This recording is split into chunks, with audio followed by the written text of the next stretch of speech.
Standing in the sterile bank manager's office, I stared at the account statement showing a balance of $0.37. My grandmother's $25,000 college fund gone. Every penny had been transferred 3 weeks ago to pay for my stepsister Amber's luxury wedding and Hawaiian honeymoon. The bank manager's sympathetic expression told me everything I needed to know about my mother's betrayal. When I confronted Janet at home, she handed me a stack of Amber's unpaid credit card bills with cold indifference, expecting me to cover them with my veterinary clinic wages. I drove home in a daze, my hands trembling on the steering wheel as the reality sank in. $25,000. Gone. The money my grandmother Margaret had specifically earmarked for my education, saved penny by penny from her seamstress earnings over decades, had vanished into my stepsister's wedding fantasy. Walking through our front door, I was greeted by the sound of champagne glasses clinking and laughter echoing from the dining room. My mother, Janet, had organized a celebration dinner for Amber and her new husband, Derek, complete with white roses centerpieces and sparkling cider in crystal flutes I'd never seen before. "Gertrude, perfect timing," Janet announced as I stood frozen in the doorway. "We're toasting how beautifully this family came together to make Amber's dream wedding possible." The words hit me like physical blows.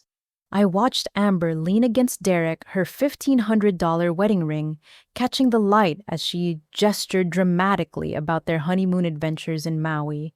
The same money that should have paid for my veterinary textbooks had instead funded their beachside resort suite and couples massage packages.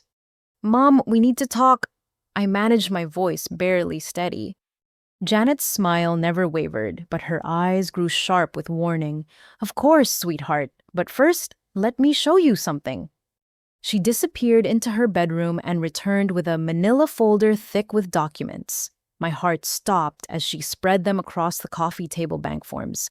Transfer authorizations and account access papers, all bearing my signature in perfect penmanship.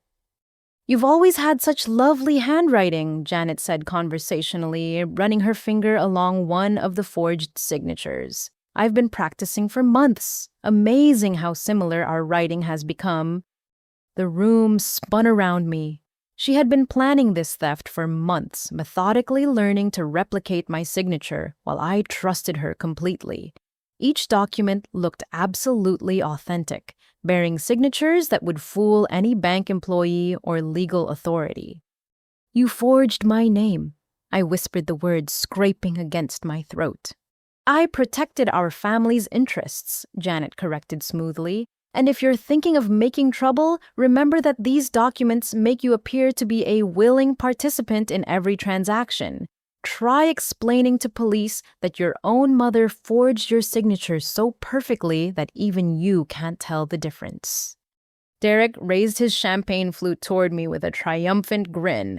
"Thanks again for being so generous with the wedding fund, Gertrude. Really means a lot that you wanted to contribute to our happiness." Amber giggled, her voice sickeningly sweet. "You're the best stepsister ever. I knew you'd understand that some things are more important than college. Weddings only happen once, but you can always go to school later when you save up enough money again." The casual cruelty in her tone made my stomach turn. They had spent months planning this celebration while I worked double shifts at the veterinary clinic, believing I was building toward my educational future.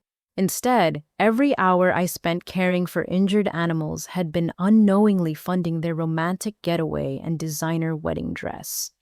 Janet leaned back in her chair with satisfied confidence, her fingers drumming against the armrest.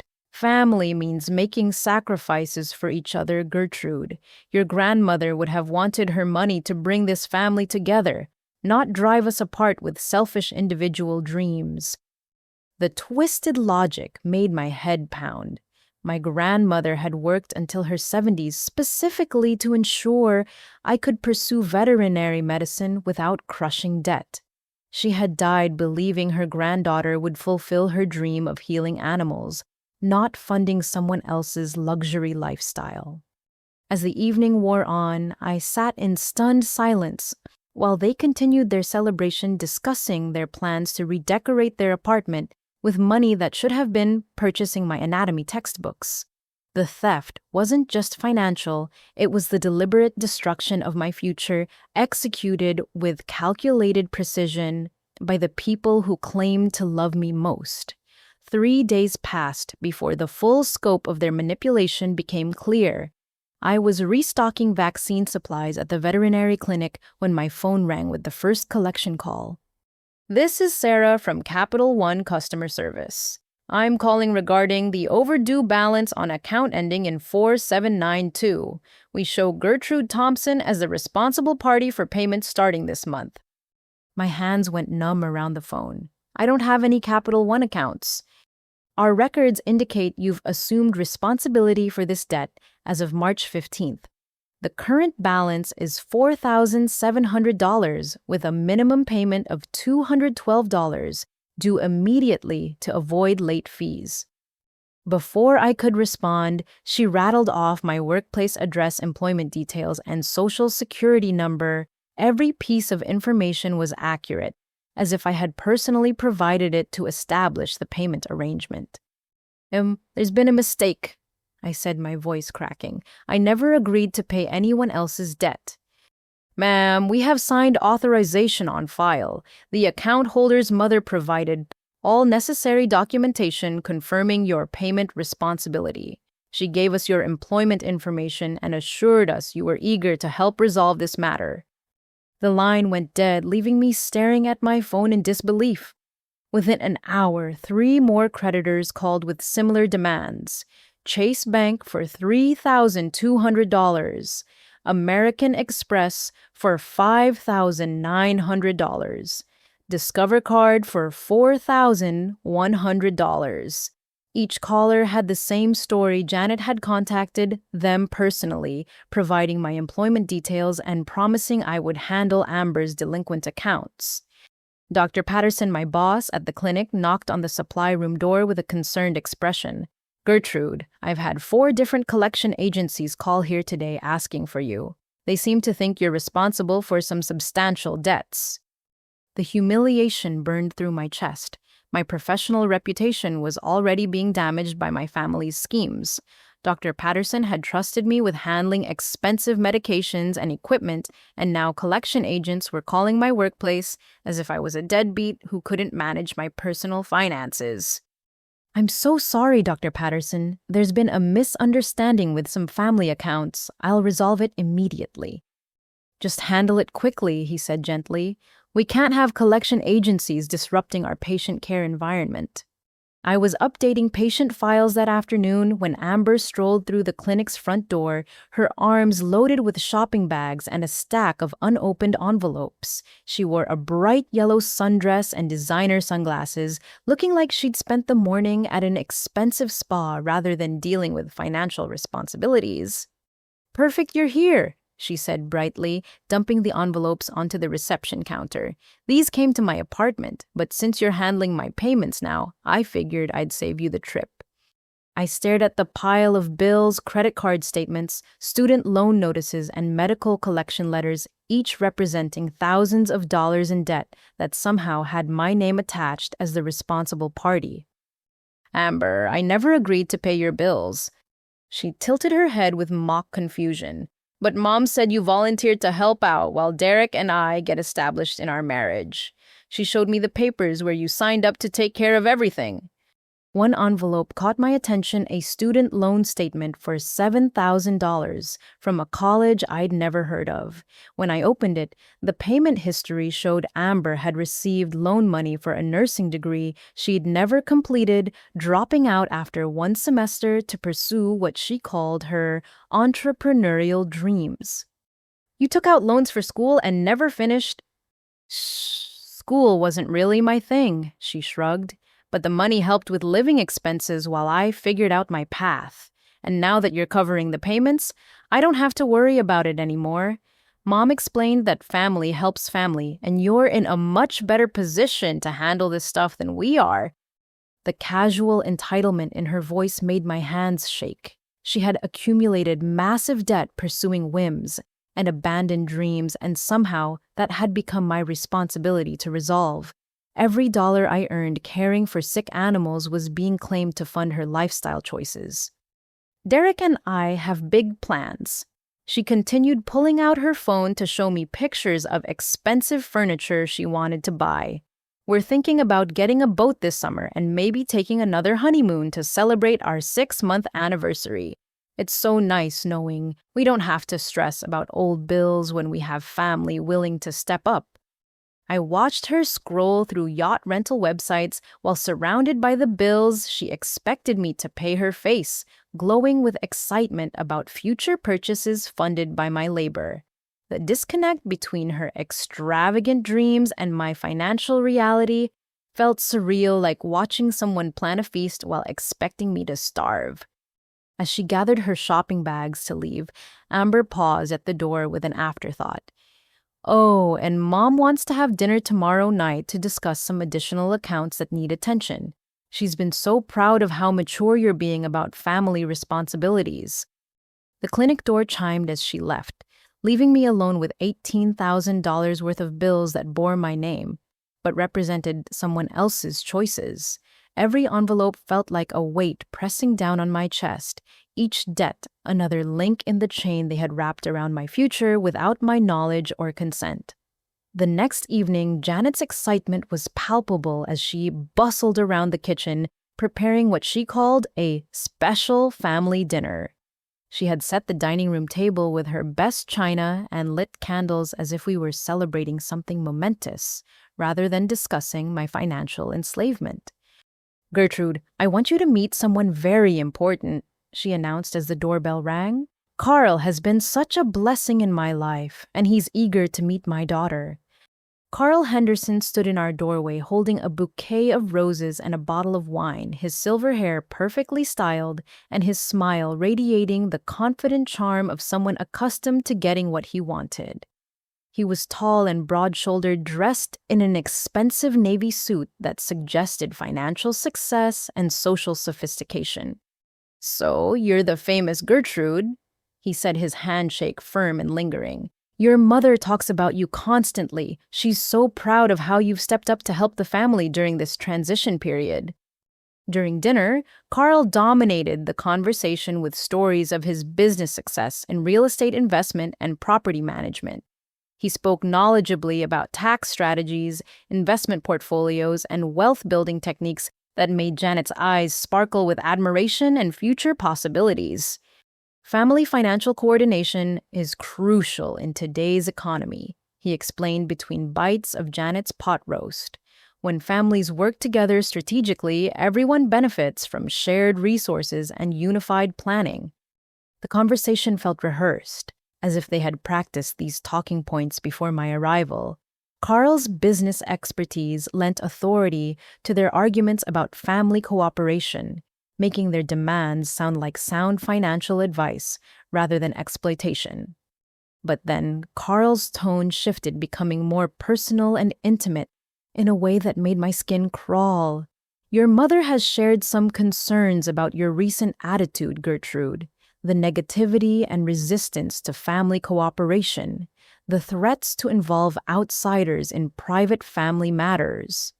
My fork froze halfway to my mouth. "What concerns?"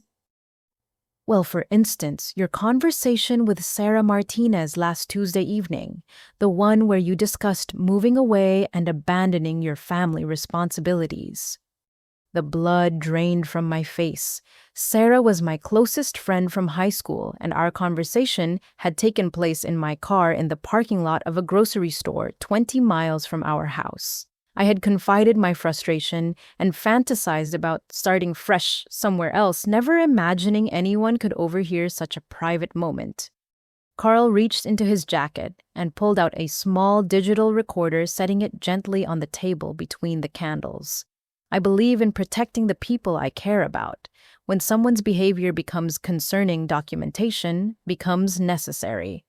He pressed play, and my own voice filled the room, tinged with exhaustion and desperation, as I told Sarah about wanting to escape my family's financial demands.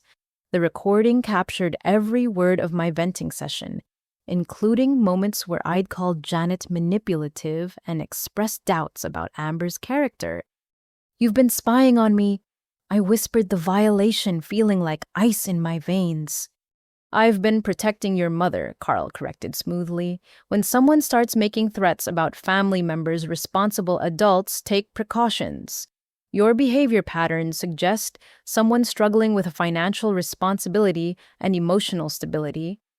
Janet leaned forward with practiced concern. "Sweetheart, we're worried about you. The anger, the accusations, the refusal to acknowledge family obligations. Carl thinks you might benefit from some structure and accountability." They had orchestrated this entire evening to trap me in their narrative. Carl's recordings provided evidence of my frustration, which they could twist to suggest I was unstable or vindictive rather than victimized.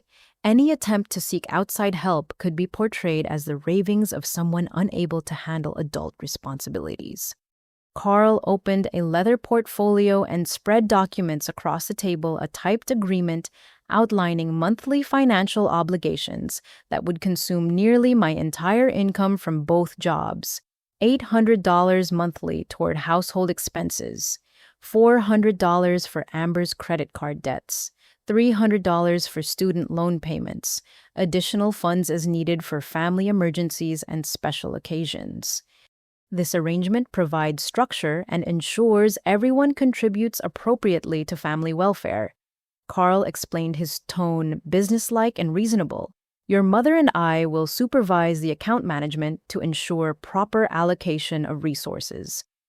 The agreement also included behavioral expectations: no contact with extended family members without permission, no discussions of family finances with outsiders, and mandatory participation in family activities and decision-making processes. Carl would serve as mediator for any disputes with final authority over financial disagreements. "This is insane," I said, my voice shaking. "You can't force me to sign away my entire income." Carl's smile never wavered, but his eyes grew cold and calculating. "Of course not. This is entirely voluntary, but if you choose not to participate in family cooperation, there might be unfortunate consequences. Collection agencies can be very aggressive when someone defaults on debts they've legally assumed responsibility for, and emotional instability can impact employment opportunities, especially in fields requiring professional trustworthiness." The threat was clear without being explicit. Refuse their demands and they would destroy my credit, my reputation, and my career prospects. The forged documents made me legally responsible for debts I never incurred, while the recordings painted me as an unstable person whose complaints couldn't be trusted. Janet reached across the table to squeeze my hand with false warmth. "This is what families do, honey. We take care of each other and make sacrifices for the common good. Carl has offered to help us organize our finances so everyone knows their role and responsibilities." As the evening wore on, they tag-teamed their persuasion efforts with practiced efficiency. Carl provided logical-sounding financial arguments, while Janet appealed to emotion and family loyalty. They presented their exploitation as an opportunity for me to prove my maturity and commitment to family values. When I finally escaped to my bedroom, I found Carl's business card tucked under my pillow, with a handwritten note: "Looking forward to working together, Gertrude. Family cooperation benefits everyone when properly managed." The message felt like a promise and a threat wrapped together, reminding me that Carl had access to my most private spaces and would be monitoring my compliance with their demands. They had transformed my childhood home into a prison where every word and action would be scrutinized for signs of resistance.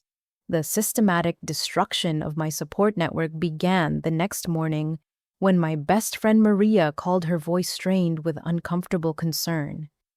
"Gertrude, your mom stopped by my apartment yesterday evening. She seemed really worried about you." I gripped the phone tighter already, knowing where this conversation was heading. "What did she tell you?" "She said you've been having some kind of breakdown. Mood swings, paranoid thoughts about money, making wild accusations against family members."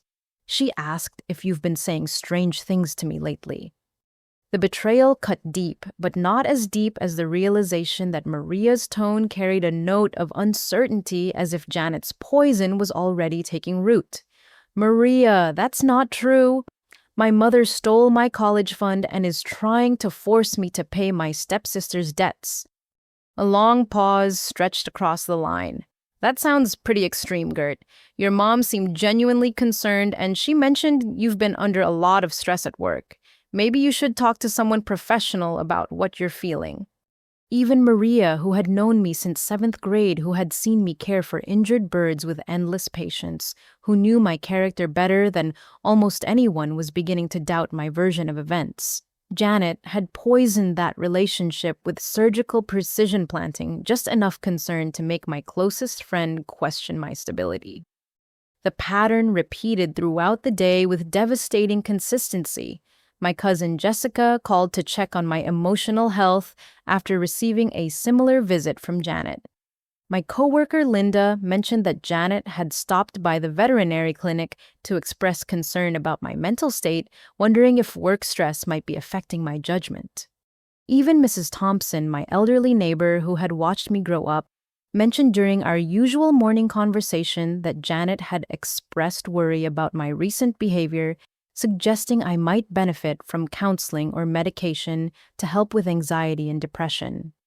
Your mother loves you very much, dear, Mrs. Thompson said gently, her weathered hand patting my arm with grandmotherly affection. She's just concerned that you're taking on too much responsibility and it's affecting your emotional balance. Each conversation felt like another nail in the coffin of my credibility. Janet had spent weeks building a narrative that painted me as the problem, unstable, financially irresponsible, prone to dramatic accusations and emotional outbursts. By the time I tried to tell anyone the truth, they had already been primed to see my protests as evidence of the mental health issues Janet had described. The most crushing blow came when I arrived at my evening job at Henderson's Books to find my manager, Patricia, waiting with a concerned expression and a cup of chamomile tea. "Sa, sit down, honey," she said gently. "I had an interesting visitor this afternoon. Your mother came by to talk about some concerns she has about your well-being." I sank into the break room chair, already knowing what came next, but powerless to stop the avalanche of manufactured concern that was burying my reputation. "She mentioned that you've been struggling with some family financial issues and it's causing you significant stress. Paranoid thoughts about people stealing from you, accusations against family members who are trying to help. She's worried that work pressure might be making things worse."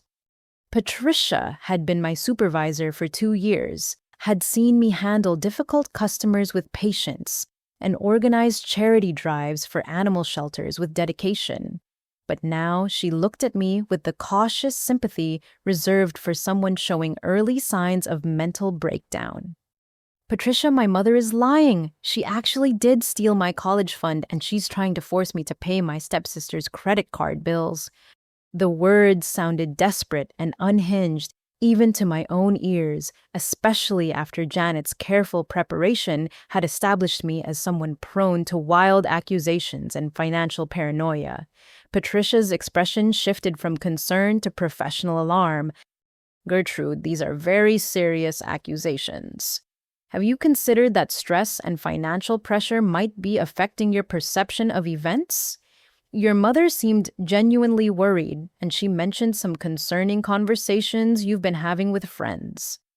The trap was perfect in its simplicity. Any attempt to defend myself or explain the truth would be interpreted as further evidence of the emotional instability Janet had described. The more passionately I protested my innocence, the more unstable I would appear to people who had been primed to see me as someone losing touch with reality. During my shift that evening, I noticed customers and coworkers treating me differently with the careful kindness reserved for someone fragile and unpredictable. Word had spread through the small community that Janet's daughter was struggling with mental health issues, and everyone was doing their part to avoid triggering whatever breakdown I was apparently experiencing. When I finally returned home, I found Janet waiting in the living room with a stack of mental health pamphlets and a list of local therapists who specialized in financial anxiety and family relationship issues. I've been making some calls on your behalf, she said with false maternal concern. Dr. Richards comes highly recommended for young adults experiencing difficulty distinguishing between perception and reality. I've scheduled you an appointment for Thursday afternoon. The appointment card bore the name of a psychiatrist who specialized in treating delusional disorders and paranoid thinking. Janet had not only destroyed my support network, but had begun building a paper trail that would support her narrative of my mental incompetence should I continue resisting their financial demands. Everyone's worried about you, sweetheart. Janet continued, her voice dripping with manufactured compassion. Maria called to check on you after your strange conversation yesterday. Patricia mentioned some concerning behavior at work. Even Mrs. Thompson asked if you've been taking your medications properly. The systematic isolation was complete. Every person I might have turned to for help had been contaminated with Janet's lies, transformed from potential allies into unwitting agents of her manipulation. My own mother had weaponized the community's care for me, turning their genuine concern into a tool for my psychological imprisonment. 2 weeks later, as I was struggling to figure out how to make minimum payments on debts I never incurred, Amber arrived at my apartment with Derek and a surprise that made my blood run cold. She practically bounced through my doorway, her face glowing with excitement as Derek carried in a large gift bag decorated with baby rattles and pink ribbons. My heart sank before she even spoke the words. "We're pregnant," Amber squealed, throwing her arms around me in an unwanted embrace. 12 weeks along and everything looks perfect. We wanted you to be the first to know because you're going to play such an important role. Derek set down a baby registry printout that unfolded like an accordion, revealing page after page of expensive items ranging from a $1,000 crib to designer baby clothes that cost more than my monthly grocery budget. The total at the bottom made me dizzy, $12,400. "We've been planning this since the honeymoon." Amber continued, settling onto my couch as if she owned the place. "Mom assured us that you'd be thrilled to help support your future niece or nephew. She said you've always wanted to be an involved aunt." I stared at the registry in disbelief. Organic cotton onesies at $60 each. A baby monitor system with smartphone connectivity for $400. A high-tech stroller that cost more than my car payments. Every item represented hours of my labor at the veterinary clinic, transformed into luxuries for a child I had no say in conceiving. "Amber, I can barely afford my own expenses, let alone baby supplies." Derek pulled out a leather portfolio and spread financial documents across my coffee table with the confident air of someone presenting a business proposal. His degree in finance had taught him to package exploitation in professional terminology that made unreasonable demands sound like sensible planning. "We've calculated a realistic budget for shared family support," he explained, pointing to spreadsheets that broke down my expected contributions in meticulous detail. Prenatal care costs, maternity leave, income replacement, childcare expenses, and essential supplies. Your monthly obligation would be $750 for 18 months, starting immediately. The numbers swam before my eyes. $750 monthly represented nearly half my income from both jobs, on top of the debts they had already forced onto my credit report. They expected me to fund not only their past mistakes, but their future family planning decisions. "We've already put a down payment on the nursery furniture," Amber said, pulling out receipts for purchases they had made before even telling me about the pregnancy. "The crib and changing table set the rocking chair and the decoration package. Since you're contributing to baby expenses, we figured you'd want us to get the best quality items." Each receipt bore my name as the financial guarantor, meaning they had committed my money to purchases I had never approved. The furniture store employee had apparently accepted Derek's explanation that I was the baby's financial sponsor, eager to provide for my future family members' comfort and safety. When I protested that I had never agreed to fund their family planning, Amber's expression shifted from excitement to hurt manipulation with practiced ease. Her eyes filled with tears as she placed a protective hand over her still flat stomach. "The stress of financial uncertainty could harm the baby," she whispered, her voice trembling with calculated vulnerability. Dr. Morrison said expectant mothers need emotional stability and security for healthy fetal development. If we're worried about money, it could affect the pregnancy. Derek immediately moved to comfort his wife, shooting me a look of accusatory concern. "Gertrude, surely you don't want to risk your niece's health over money issues. This baby is going to be part of our family forever." The emotional manipulation was suffocating. They had transformed a pregnancy announcement into a hostage situation, using an unborn child as leverage to extract financial support I couldn't afford to give. Any resistance to their demands would be framed as endangering a helpless baby's well-being. Carl arrived 30 minutes later carrying a briefcase and wearing the satisfied expression of someone whose plans were proceeding exactly as intended. He had apparently been waiting nearby, ready to provide the authoritative backing that would cement their financial demands. "Congratulations on the wonderful family news," he said, warmly shaking Derek's hand like they were closing a business deal. "Janet asked me to stop by and help finalize the support arrangements." Carl's briefcase contained pre-printed contracts that formalized my financial obligations with legal terminology and official seals.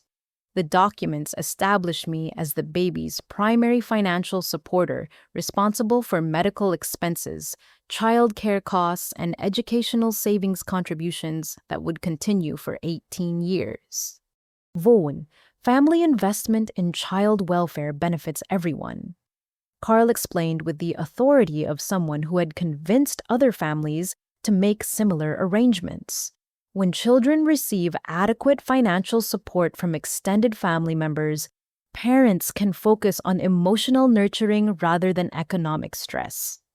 The contracts also included provisions for additional support during emergencies, family celebrations, and milestone events, birthday parties, Christmas presents, summer camps, and college preparation, all funded by my veterinary clinic wages, while Derek and Amber pursued their own interests without financial constraints.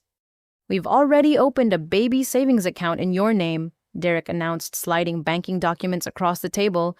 "Your contributions will earn interest over time, building a substantial educational fund for the child's future needs." The account required minimum monthly deposits that would strain my budget beyond the breaking point. They had essentially created a financial obligation that would consume my income for the next 2 decades, funding their family's lifestyle while preventing me from building any security or pursuing my own dreams.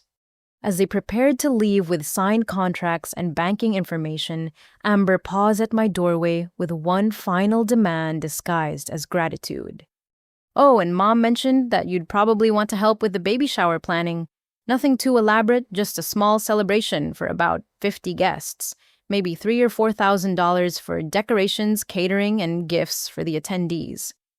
The casual mention of additional thousands made my head spin. They had planned not just my immediate financial enslavement, but a series of escalating demands that would stretch indefinitely into the future.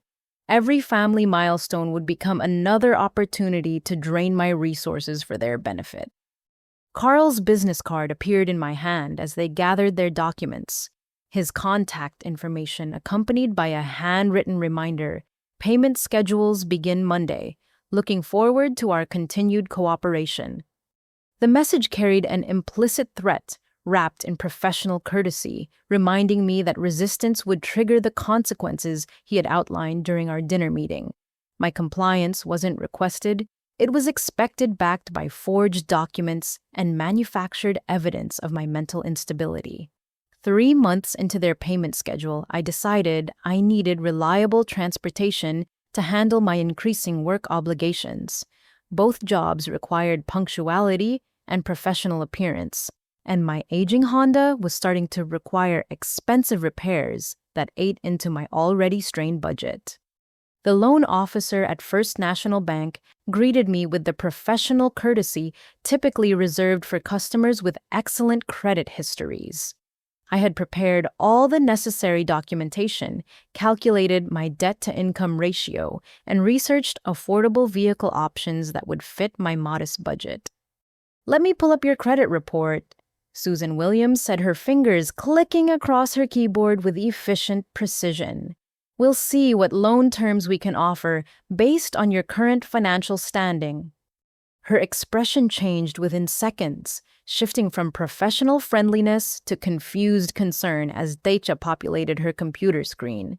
She scrolled through multiple pages, her eyebrows drawing together with each new section of information. "Miss Thompson, I'm seeing some significant issues with your credit profile. Multiple accounts in collection status, several missed payment notations, and an overall utilization rate that exceeds recommended guidelines." My stomach dropped into my shoes. There must be some mistake. I've never missed payments on anything. Susan turned her monitor toward me, revealing a credit report that looked like financial devastation in digital form. $17,000 in outstanding credit card debt across multiple accounts I had never opened. Student loan delinquencies for educational programs I had never attended. Medical collection accounts for procedures I had never received. Late payment notations stretching back 18 months, systematically destroying my credit score. "These accounts show your name, social security number, and current address," Susan explained gently, her tone suggesting she had delivered this kind of devastating news to other customers. "The credit card applications list your employment information and include electronic signatures consistent with your identity verification." I stared at applications bearing perfect forgeries of my signature, complete with employment details only someone with intimate access to my personal information could have provided. Janet had not only stolen my college fund, but had spent months systematically destroying my financial future by opening accounts and accumulating debt in my name. The most crushing revelation came when Susan showed me a mortgage pre-approval application that Janet had submitted using my income and employment history. The document showed she had attempted to refinance our family home by claiming me as a co-borrower, using my veterinary clinic wages to qualify for a larger loan amount. "Your mother listed you as a willing co-signer for a home equity line of credit," Susan explained, highlighting sections of the application where Janet had forged my consent to leverage the property. "The approval went through based on your combined incomes, and she's already accessed $42,000 against the property value." Janet had borrowed against our childhood home, using my financial credentials, turning me into an unwitting partner in mortgaging my own inheritance. If she defaulted on payments, I would be legally responsible for a debt that had funded her lifestyle while destroying my own economic prospects. "The good news is that we can't approve your car loan with this credit profile," Susan continued with professional sympathy, "but I'd recommend you contact a credit counselor immediately to address these accounts before they cause further damage to your financial standing." I drove home in my sputtering Honda, my hands shaking on the steering wheel, as the full scope of Janet's financial assault became clear. She had weaponized my identity to fund her spending habits while systematically sabotaging any opportunity for me to build independent financial security. That evening's confrontation erupted the moment I walked through our front door, waving the credit report like evidence of a crime that demanded immediate confession. "You destroyed my credit," I announced, my voice carrying 18 months of accumulated rage and betrayal. "You forged my signature on loan applications and credit card accounts." Janet looked up from her magazine with the mild annoyance of someone being interrupted during leisure time, as if my financial destruction was a minor inconvenience rather than a deliberate assault on my future. "I protected our family's financial stability," she replied calmly, returning her attention to an article about Mediterranean vacation destinations. Individual credit scores are less important than collective family wealth building. Carl emerged from the kitchen carrying 2 cups of coffee and wearing the satisfied expression of someone whose investment strategies were yielding expected returns. He had apparently become a permanent fixture in our household, treating my objections to financial fraud as childish tantrums that required patient adult guidance. Credit rehabilitation is possible with proper planning and commitment, he said, settling beside Janet with the casual comfort of someone discussing weekend plans rather than criminal activity. Your participation in family financial coordination will actually improve your long-term credit profile through shared asset building. The twisted logic made my head pound. They had destroyed my individual credit to justify forcing me into their collective financial schemes, creating a situation where my only path to economic recovery required continued participation in their exploitation. I've already contacted the credit card companies to establish your payment responsibilities. Janet continued pulling out a stack of monthly statements that represented thousands of dollars in minimum payments. Since you're the primary account holder on these cards, maintaining good payment history will eventually rebuild your credit score. Each statement showed purchases for items I had never bought designer clothes for, amber restaurant meals for family celebrations, home improvement supplies for renovations that had increased the property value Janet was borrowing against. My forged signature had funded their lifestyle while creating debt obligations that would take years to repay.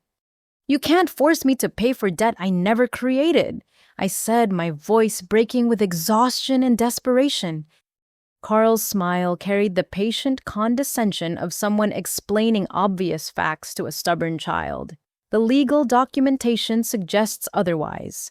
These accounts bear your signature and personal information. Disputing legitimate debt obligations could be interpreted as fraudulent behavior, especially for someone whose mental stability has been questioned by concerned family members. The threat was clear and devastating. Any attempt to challenge the forged accounts would be portrayed as evidence of the delusional thinking Janet's smear campaign had already established. My own mother had created an unwinnable situation where defending myself would be interpreted as proof of the instability she had spent months documenting. As the evening progressed, they presented additional evidence of their financial manipulation with the casual efficiency of attorneys delivering a closing argument. Bank statements showing Janet's increased standard of living funded by loans taken in my name. Home improvement receipts for renovations that had enhanced property value she could borrow against. Investment account statements showing Carl's financial advice had generated profits from money stolen from my college fund. Your grandmother's education money has actually grown in value through proper investment management, Carl explained, showing me portfolio statements that turned theft into financial planning success. Rather than sitting in a low-interest savings account, her contribution has been working to benefit the entire family's economic future. The psychological manipulation was suffocating. They had transformed my grandmother's gift into their windfall, then used the profits to justify continued exploitation of my earning capacity. Every dollar I worked to earn would go toward paying debts they had created while funding lifestyles I could never afford. The weight of their financial trap became unbearable by early summer. Working 70-hour weeks between the veterinary clinic and the bookstore, I was barely covering minimum payments on debts I had never incurred while watching Janet and Carl plan a European vacation funded by money stolen from my future. I began secretly researching escape options during my lunch breaks, using the clinic's computer to search for job opportunities in distant cities and apartment rentals, far enough away to require complete geographical separation from my family's manipulation. The plan felt like my only chance for psychological and financial survival. Dr. Rachel Morrison at the Aurora Animal Hospital had posted a veterinary assistant position that offered both housing assistance and educational support for employees pursuing veterinary technician certification. The job paid slightly less than my current combined income, but it included health insurance and the possibility of building a legitimate career rather than simply funding other people's lifestyle choices. I carefully crafted my application during off hours, highlighting my experience with surgical assistance and animal behavior management, while avoiding any mention of my current family situation. The housing assistance program offered furnished apartments specifically for relocating employees, allowing me to escape without the substantial upfront costs that my destroyed credit would have made impossible. The interview went beautifully. Dr. Morrison was impressed by my hands-on experience and my obvious passion for animal care, particularly my stories about rehabilitating injured wildlife and assisting with emergency surgeries.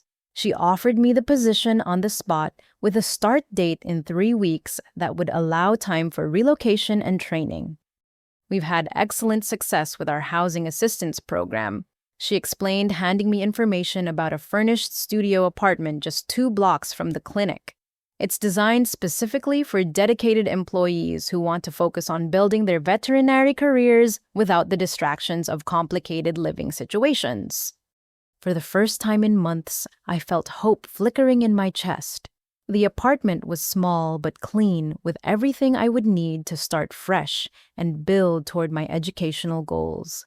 The job offered evening classes that would count toward veterinary technician certification, finally allowing me to pursue the career my grandmother's money was meant to support. I also applied to Aurora Community College's veterinary technology program, which offered evening and weekend classes designed for working professionals. The partial scholarship I qualified for would cover most tuition costs, and the flexible schedule would allow me to maintain full-time employment while advancing my education. The acceptance letter arrived on a Tuesday afternoon, along with financial aid information that made my dreams feel achievable rather than impossible. For the first time since discovering the theft of my college fund, I could envision a future where my labor benefited my own goals rather than funding other people's luxury purchases.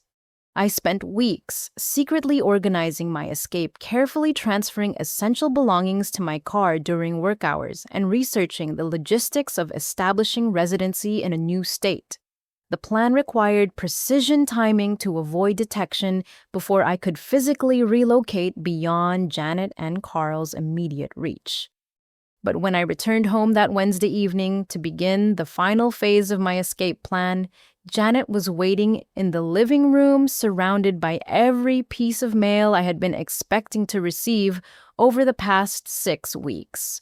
My job offer letter, apartment approval, college acceptance, packet scholarship, documentation, and financial aid information were spread across the coffee table like evidence of criminal activity.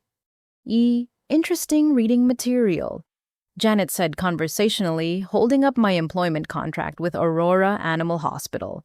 Dr. Morrison seems very enthusiastic about your potential contributions to their veterinary team.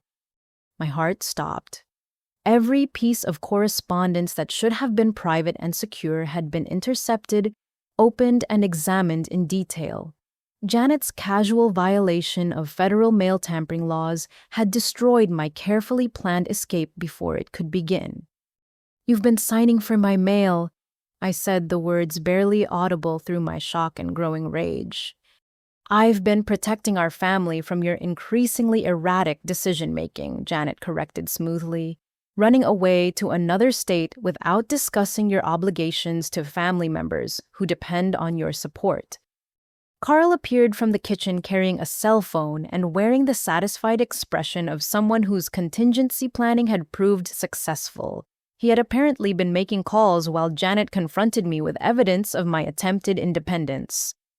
"I've had interesting conversations with Dr. Morrison and the Aurora Community College admissions office," he announced, settling into his chair with the casual confidence of someone reporting completed business tasks.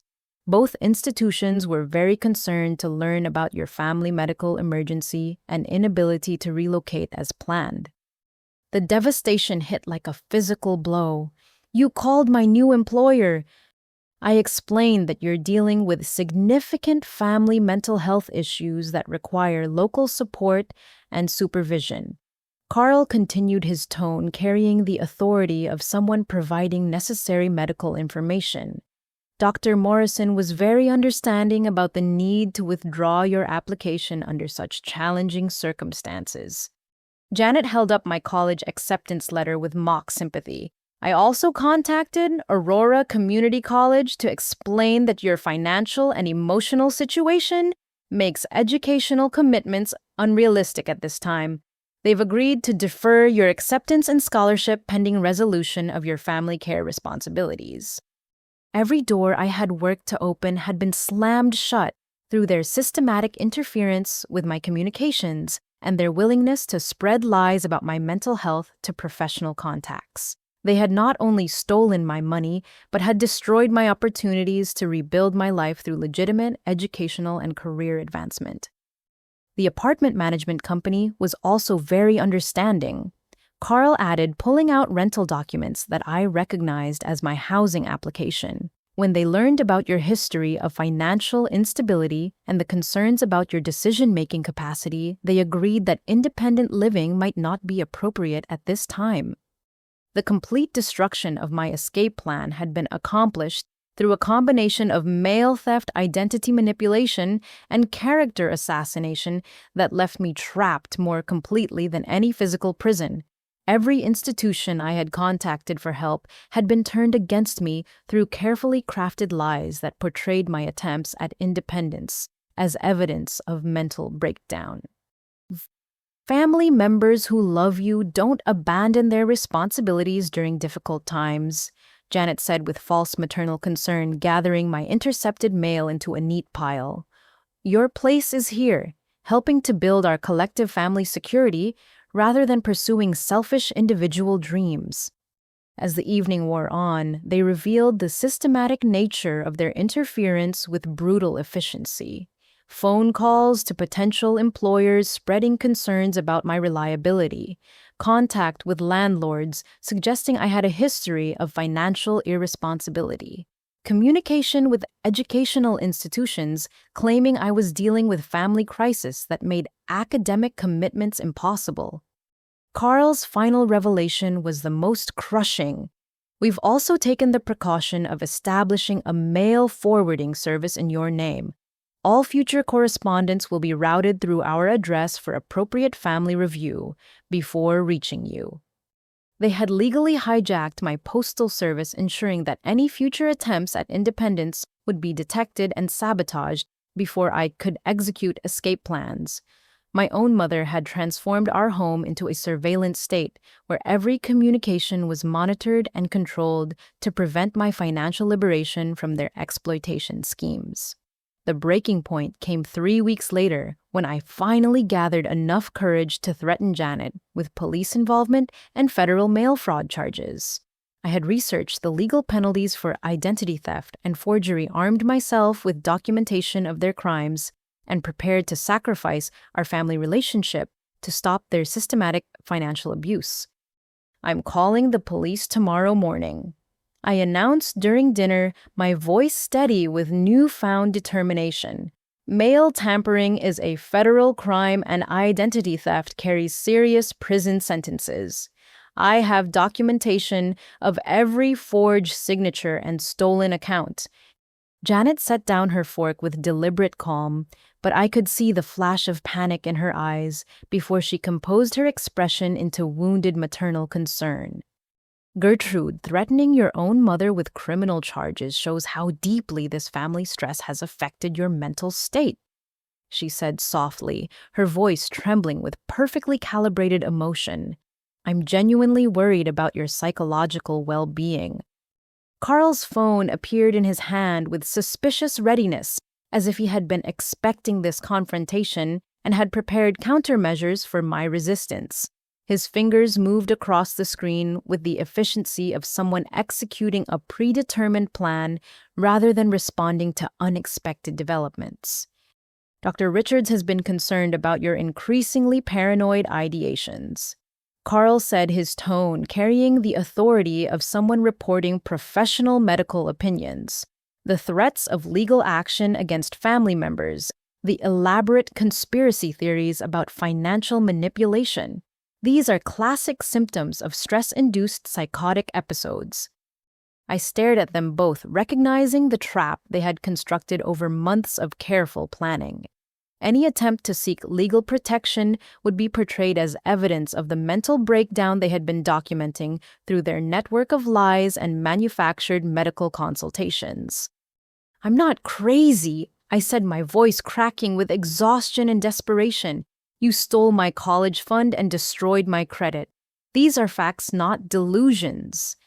Janet's response was swift and devastating. She clutched her chest with both hands, her face contorting in apparent pain as she gasped for breath like someone experiencing cardiac distress. The transformation from calm manipulation to medical emergency was so sudden and dramatic that my own anger immediately shifted to concern for her physical safety. "My chest," she whispered, her voice weak and frightened as she slumped forward in her chair. "I can't breathe.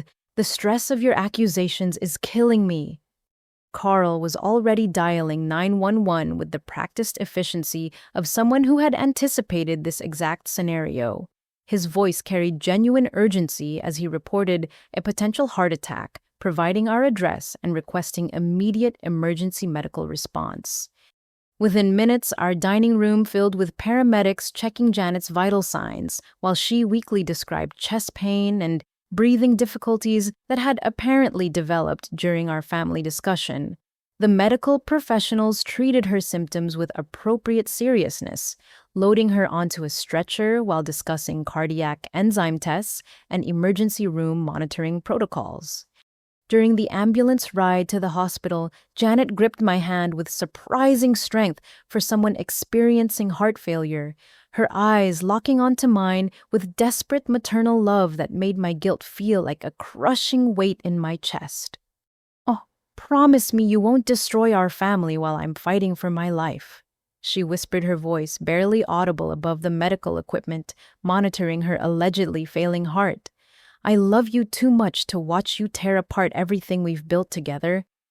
The hospital emergency room became a theater of family crisis, where Carl assumed the role of concerned stepfather, providing medical history to doctors who treated Janet's condition with appropriate professional attention. He painted a picture of a loving mother overwhelmed by her daughter's increasingly erratic behavior and threats of legal action over imagined financial crimes. "The stress of dealing with Gertrude's mental health issues has been enormous," Carl explained to Dr. Martinez, his voice heavy with emotional exhaustion. "Janet blames herself for not getting professional help sooner, but she kept hoping family love would be enough to help her daughter through this difficult period." For 6 hours, I sat in the waiting room convinced that my confrontation had literally triggered my mother's heart attack, that my attempts to stop their financial abuse had nearly killed the woman who raised me. The guilt was suffocating, transforming my righteous anger into self-doubt and emotional devastation. But my perspective shifted dramatically when I went to the vending machines for coffee and overheard Carl's phone conversation in the hospital corridor. His voice carried none of the worried concern he had displayed for medical staff, instead revealing satisfaction and strategic planning that made my blood run cold. "Phase 1 went perfectly," he said quietly, his tone businesslike and confident. Janet's performance was absolutely convincing. Even Gertrude bought it completely. I pressed myself against the wall hidden behind a supply cart as Carl continued his conversation with whoever was coordinating their manipulation campaign. "The doctor wants to keep her overnight for observation, but her test results are completely normal," Carl continued. "Tomorrow we'll have leverage to keep Gertrude in line for at least another 6 months while we finish transferring the remaining assets." The betrayal hit like physical nausea. Janet's heart attack was a performance carefully choreographed to coincide with my threats of legal action and designed to transform me from victim to perpetrator in a single evening of medical theater. Gertrude's guilt response exceeded our projections, Carl added with professional satisfaction. She's completely convinced that confronting family members about financial issues could literally kill her mother. Perfect foundation for long-term compliance. I stumbled back to the waiting room in shock, staring at the cardiac monitoring equipment that was documenting Janet's perfectly healthy heart rhythm, while she maintained her performance of medical fragility for the benefit of hospital staff and family members who believed her life hung in the balance. When Dr. Martinez finally emerged with test results, his expression carried the puzzled concern of a medical professional whose diagnostic expertise contradicted the dramatic symptoms he had observed in the emergency room. Your mother's cardiac enzymes are completely normal, and her EKG shows no signs of heart damage or irregular rhythm. He explained, his tone suggesting confusion about the disconnect between Janet's reported symptoms and her actual physiological condition. Sometimes stress and anxiety can mimic cardiac episodes, especially in individuals dealing with family conflict. Janet's recovery was swift and miraculous once the test results confirmed her heart was perfectly healthy. Within hours, she was sitting up in her hospital bed, discussing discharge plans and expressing concern about returning home to continued family stress that might trigger another episode. "I just want peace and harmony in our family," she told the discharge nurse with weak but determined maternal love. "I can't survive much more emotional upheaval, but I'll never stop trying to help my daughter through her difficulties." The ride home was suffused with manufactured fragility, with Carl driving carefully, and Janet sitting in the passenger seat, wearing the delicate exhaustion of someone recovering from a life-threatening medical crisis that had been entirely fabricated for my psychological manipulation. "I hope tonight showed you how much your mother loves you," Carl said quietly as we pulled into our driveway. "She nearly died rather than see her family torn apart by outside interference and legal threats." The emotional manipulation was perfect in its simplicity. Any future attempts to challenge their financial abuse would carry the implicit threat of triggering another heart attack that could actually kill Janet if I pushed her too hard. They had weaponized my love for my mother, transforming it into a tool for ensuring my continued compliance with their exploitation. 2 weeks after Janet's fake heart attack, she announced a follow-up appointment with her cardiologist to monitor her recovery and adjust medications for her newly diagnosed stress-related cardiac condition. Carl volunteered to drive her to the appointment, suggesting I use the time to rest and reflect on how family harmony could prevent future medical emergencies. "Dr. Patterson wants to run some additional tests to make sure there's no underlying heart damage," Janet explained weakly, her voice carrying the fragile exhaustion she had maintained since her hospital performance. "Carl thinks it would be best if you stayed home and avoided any stressful activities that might affect my recovery." The house felt different once they left, quieter, but also charged with the possibility of finding answers to questions that had been eating at me since discovering the forged documents months ago. I had been living in their carefully constructed version of reality for so long that I had almost forgotten what actual truth felt like. My grandmother's will was supposed to be filed with the county clerk's office, but Janet had always claimed the paperwork was too complicated for me to understand. The trust fund documentation should exist somewhere in our house, along with any other legal papers related to family finances that would prove or disprove my accusations of theft and fraud. I started in Janet's bedroom, searching through drawers and closets with the systematic thoroughness of someone who might not get another opportunity to uncover hidden truth. Her jewelry box contained the usual collection of inexpensive costume pieces, but taped to the bottom was a small key that didn't match any lock I recognized in our house. The key opened a metal file box hidden behind family photo albums on the highest shelf of her bedroom closet. Inside, I found bank statements for an account I had never known existed, a Wells Fargo savings account containing $63,700 in accumulated deposits over the past 18 months. My hands shook as I traced the deposit amounts with my finger, recognizing each figure with growing horror and fury.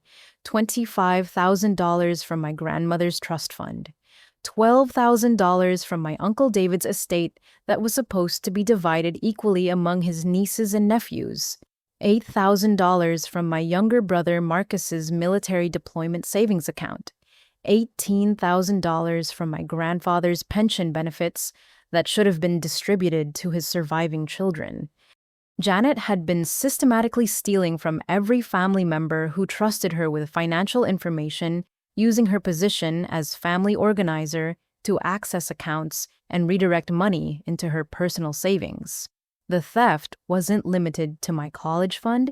It was a comprehensive looting of our extended family's financial resources.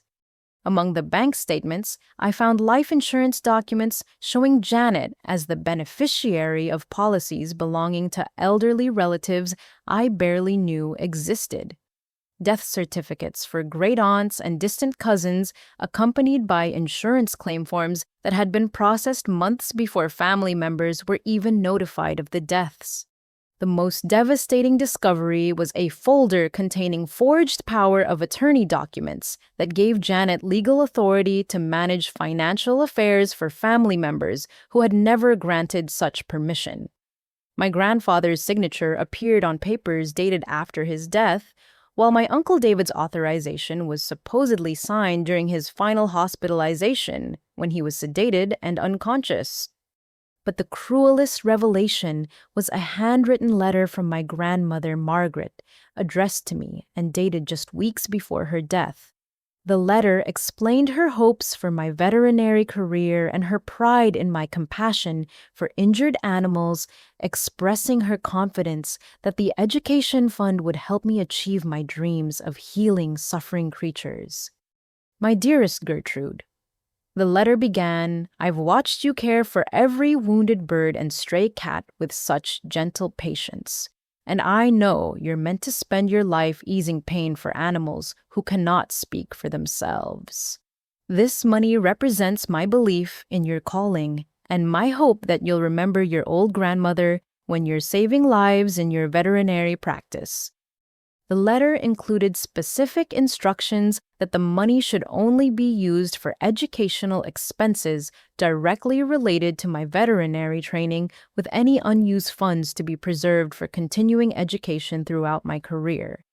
My grandmother had not simply left me money, she had invested in a future where her granddaughter would spend her life embodying the compassion that had defined their relationship. Attached to the letter were photocopies of the original trust documents showing that Janet had been designated as the fund's trustee, with explicit instructions to transfer the money directly to educational institutions on my behalf.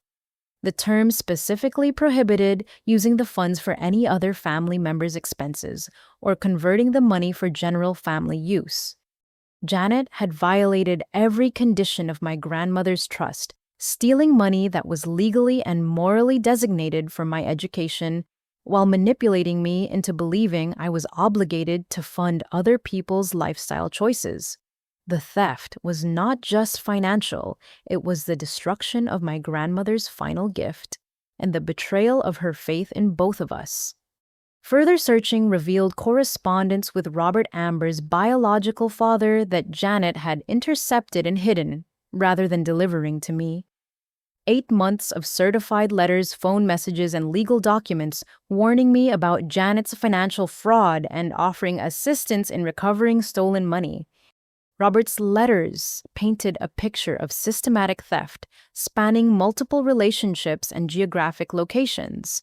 Janet's pattern involved targeting single parents with adult children who had access to inheritance, money, family estates, or life insurance benefits that could be diverted through forged documentation and identity manipulation.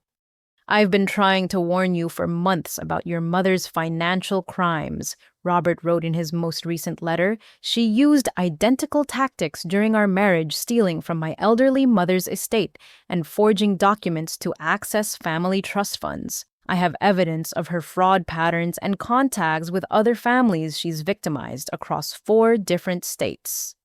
The letters included phone numbers for detective services, legal aid organizations, and victim support groups that specialized in family financial abuse cases. Robert had assembled resources for building criminal cases against Janet and Carl, but he needed testimony from current victims to strengthen the evidence for prosecution. As I photographed each document with my phone, I realized the scope of their operation extended far beyond my personal situation. Janet and Carl were running a sophisticated fraud ring that targeted vulnerable families using emotional manipulation and forged documents to steal inheritance money and destroy victims' financial futures while maintaining facades of loving family relationships. The final folder contained travel itineraries and property searches, showing that Janet and Carl had been planning to relocate to Mexico once they had extracted maximum value from our family's assets. Their European vacation was actually a reconnaissance trip to establish offshore banking relationships and research expatriate communities where they could disappear with stolen money. By the time I heard their car pulling into the driveway, I had documented enough evidence to prove not only my own victimization, but Janet's systematic criminal activity against multiple families over several years. The fragile, heartsick mother who had manipulated my guilt for weeks was actually a career criminal whose medical emergency had been pure performance designed to prevent my discovery of her comprehensive fraud operation. I carefully returned everything to its original position and retreated to my bedroom with copies of the most damning evidence, finally understanding that my mother's love had been weaponized as a tool for financial exploitation that extended far beyond our immediate family. The woman I had been afraid to confront because of her supposed heart condition was healthy enough to plan international relocations and complex money laundering schemes. That evening, while Janet maintained her performance of cardiac fragility and Carl monitored my behavior for signs of suspicious activity, I used my phone to contact Robert for the first time. His number had been in every intercepted letter, accompanied by desperate pleas for me to call him before Janet could complete her theft of our family's remaining assets. Robert answered on the first ring, his voice carrying 8 months of frustrated urgency mixed with relief that I had finally received his warnings. "Gertrude, thank God you're calling. I've been trying to reach you since March, but your mother has been intercepting everything I've sent to warn you about her criminal activities."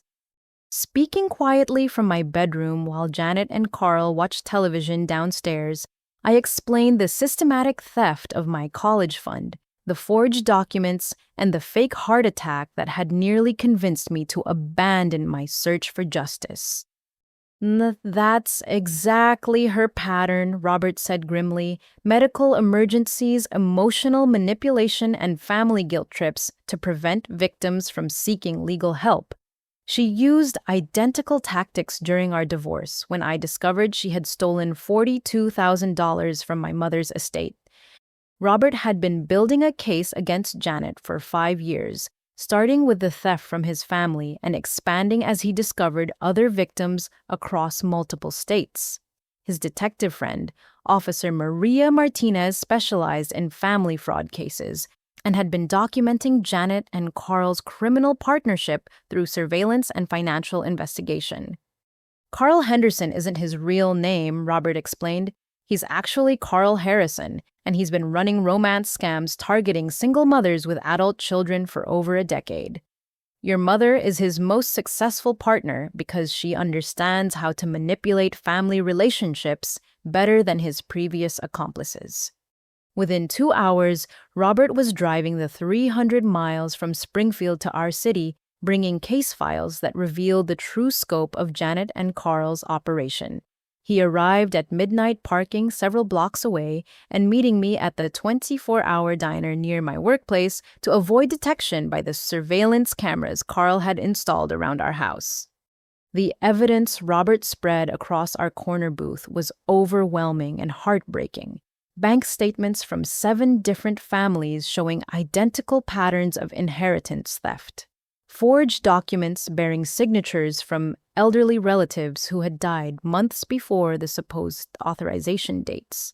Death certificates that had been altered to change beneficiary information and redirect life insurance payments. The Morrison family in Tennessee lost $68,000 from their grandmother's estate. Robert explained, showing me documents that mirrored my own situation with terrifying precision. Janet lived with them for 8 months, gained access to family financial information, then systematically emptied every accessible account before disappearing. Each case file told the same story with minor variations. Janet would target recently divorced or widowed women with adult children who had inheritance, money, or family trust funds. Carl would provide the romantic relationship that gave Janet access to household finances while both of them worked together to forge documents and steal accessible assets. The Petrosky family in Ohio lost their family farm. Robert continued, his voice heavy with the weight of documenting repeated victimization.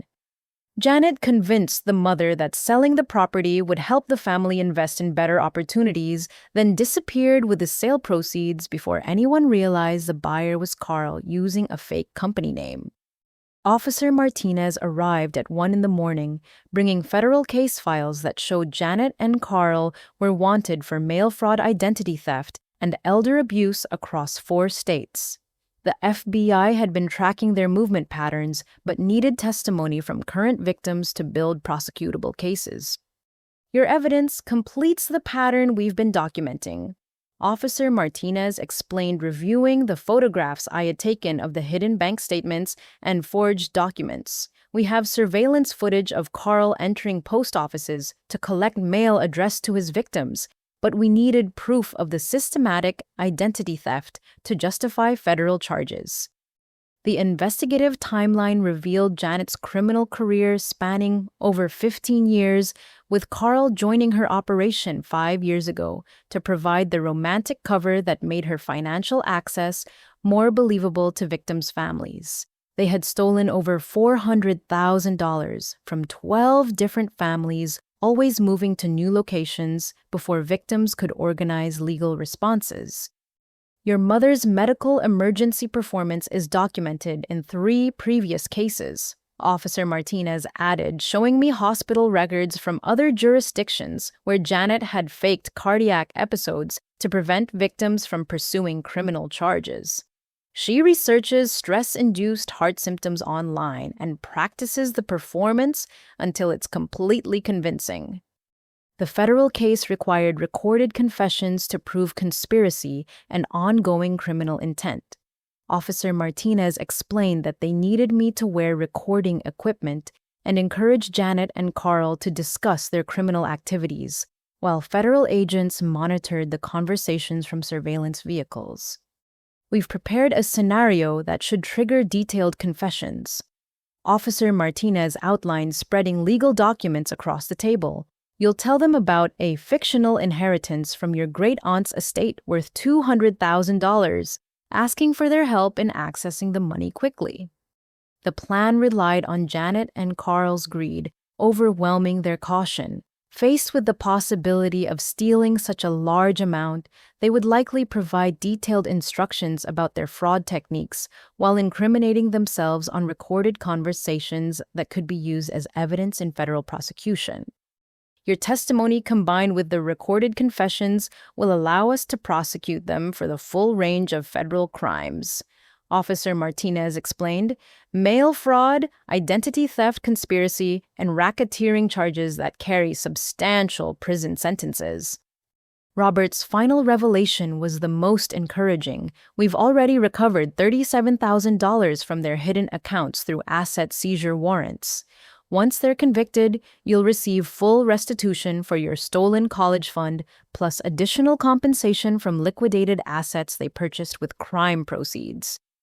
The recovery process would also restore my destroyed credit rating through federal victim assistance programs that documented identity theft and removed fraudulent accounts from credit reports. Within 6 months of their conviction, I would have clean credit and recovered funds sufficient to pursue my original educational goals. We've been waiting 2 years for someone brave enough to help us gather the final evidence needed for prosecution. Officer Martinez said as we prepared our departure plans. Your cooperation will not only get you justice, but will prevent them from victimizing other families. As I drove home in the pre-dawn darkness, I carried recording equipment and a detailed plan for exposing the criminals who had stolen my future, while manipulating my love for family into a weapon for their financial benefit. For the first time since discovering the empty college fund account, I felt hope that justice was possible. The house was quiet when I returned with Janet and Carl apparently sleeping peacefully while unaware that federal law enforcement was preparing to dismantle their criminal operation through evidence I would gather over the next 48 hours. The next morning, Robert introduced me to a network of families that had been devastated by Janet and Carl's criminal partnership, each bringing evidence and testimony that revealed the sophisticated nature of their fraud operation. We met at a conference room in the Springfield Public Library, where 7 families had traveled from across 3 states to coordinate their legal response.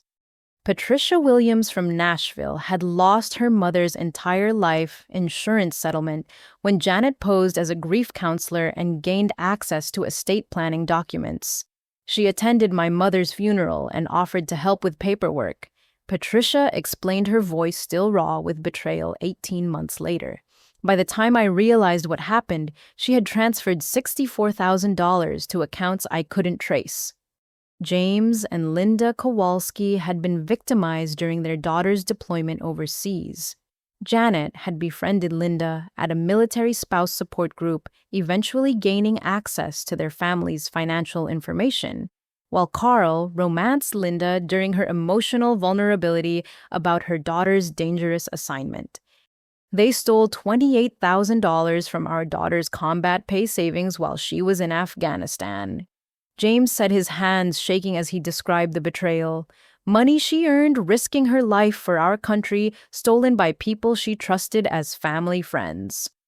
Each family's story followed identical patterns with heartbreaking precision. Janet would identify emotional vulnerabilities, grief, divorce, military deployment, medical crises, then position herself as a supportive friend, while Carl provided romantic distraction that allowed systematic theft of accessible assets. The Brennan family had lost their generational farm when Janet convinced them to sell the property for investment opportunities that turned out to be Carl's shell companies. The Peterson family had been robbed of inheritance money from their grandmother's estate through forged power of attorney documents. The Martinez family had lost their small business loan fund when Janet gained access to their business banking information. Officer Martinez had assembled a comprehensive case file showing the geographic progression of Janet and Carl's criminal activities over 5 years. They moved systematically across the Midwest, targeting small communities where families were more trusting and law enforcement resources were limited. They researched their targets extensively before making contact. Officer Martinez explained, showing us social media monitoring and public record searches that Janet and Carl used to identify vulnerable families with accessible assets. Your mother studies obituaries, divorce filings, and bankruptcy records to find families dealing with financial transitions. Detective Ray Sutton from the Tennessee Bureau of Investigation had been tracking their operation through interstate fraud reports, building evidence of their conspiracy through bank records and communication surveillance that revealed the planned nature of their criminal activities. We have recorded phone conversations between Janet and Carl discussing target selection and theft strategies. Detective Sutton revealed playing audio clips that captured them laughing about their victims' gullibility while planning future fraud schemes. The recordings were devastating to hear. Janet's voice carried none of the maternal warmth I had known throughout my childhood, instead revealing cold calculation and amusement about the families whose lives they had destroyed for financial gain. "With the Thompson girl is perfect for the next phase," Janet's voice said through the police recording system. "Young, naive, and completely devoted to family loyalty. She'll fund whatever we need while believing she's helping her stepsister's future." Carl's responses revealed his role in researching my personal information and planning the systematic destruction of my credit rating. "I've already established the accounts in her name. Once we drain the college fund, we can keep her paying minimum balances for years while we move to the next location." The network of victim families had been corresponding for months, sharing evidence and coordinating testimony for the federal prosecution that would finally bring Janet and Carl to justice.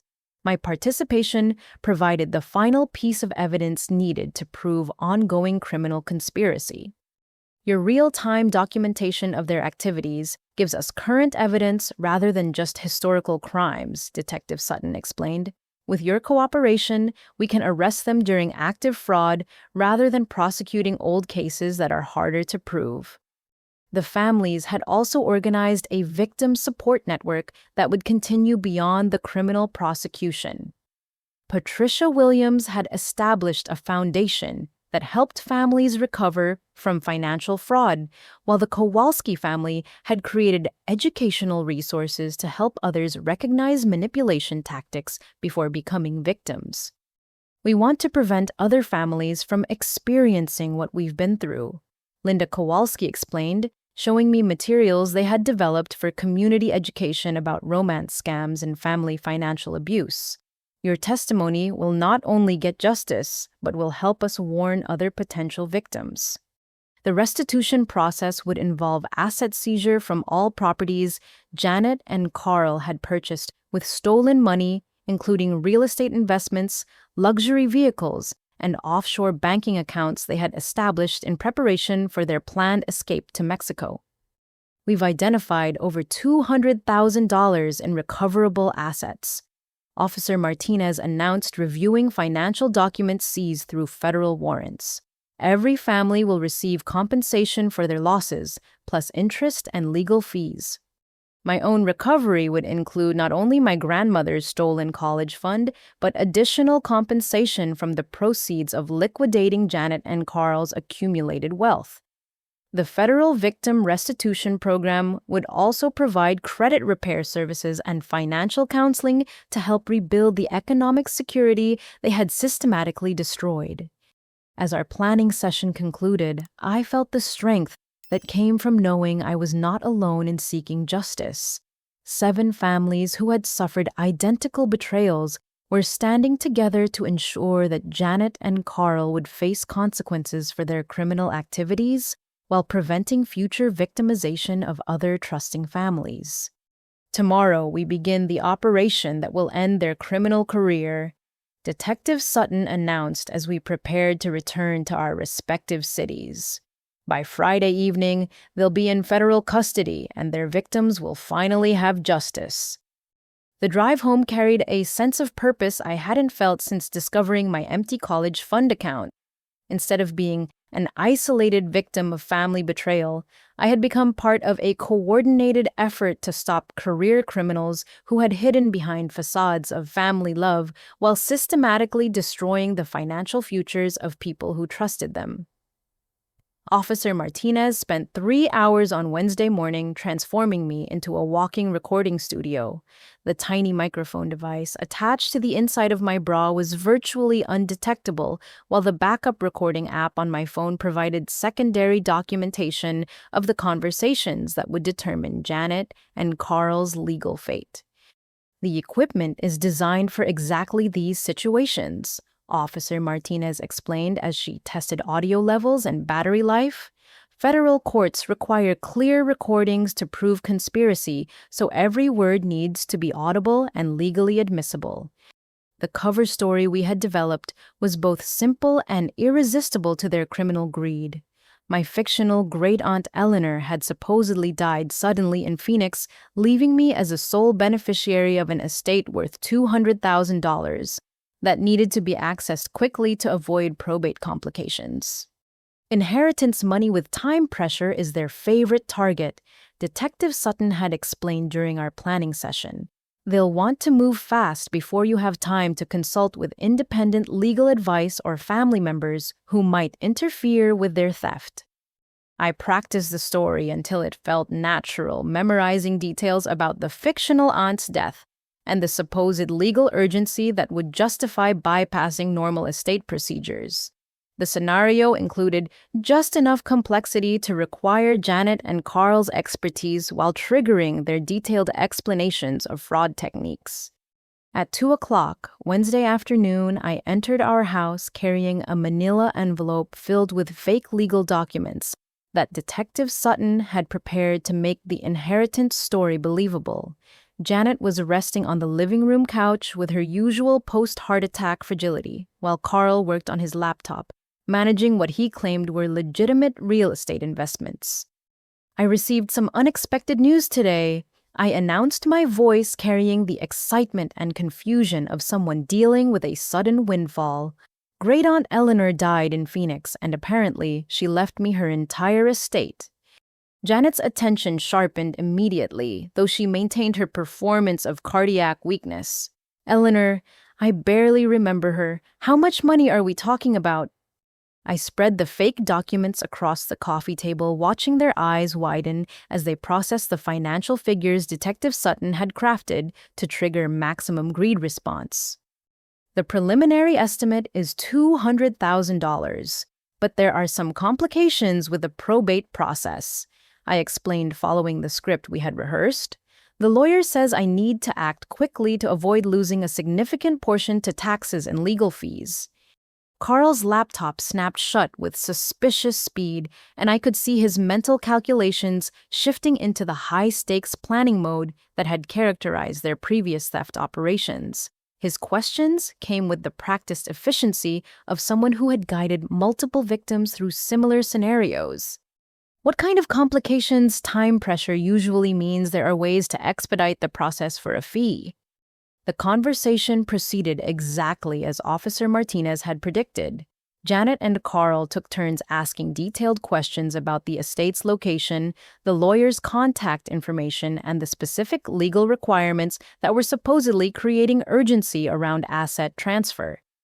You're going to need help navigating this process, Janet said, her maternal concern masking obvious excitement about accessing such a substantial amount of money.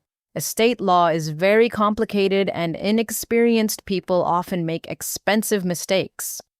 Carl's expertise emerged as he began outlining strategies for quickly accessing inheritance money without waiting for standard probate procedures. His explanations revealed intimate knowledge of document forgery, identity manipulation, and banking fraud that could only come from extensive criminal experience. The key is establishing yourself as the legitimate beneficiary before other potential claimants can interfere. Carl explained, his voice carrying the authority of someone who had successfully stolen inheritance money multiple times. Sometimes family members come forward after they hear about estate money, trying to contest wills or claim they deserve portions of the inheritance. As the afternoon progressed, they became increasingly detailed in their fraud instructions. Janet described techniques for forging estate documents, while Carl explained banking procedures for quickly transferring large amounts of money without triggering federal reporting requirements. We helped Derek's family handle a similar situation last year. Janet lied smoothly, referencing fictional expertise to justify their involvement in my inheritance access. The key is moving quickly before bureaucratic complications make everything more expensive and time-consuming. Their criminal partnership became clear as they revealed how they divided responsibilities for different aspects of inheritance theft. Janet specialized in document forgery and family manipulation, while Carl handled banking relationships and money laundering through his network of shell companies. I know people at several banks who can expedite large transfers without the usual verification delays. Carl offered, pulling out his phone to show contacts that were presumably other criminals involved in their fraud network. For a small percentage, they ensure that paperwork gets processed immediately rather than sitting in review queues for weeks.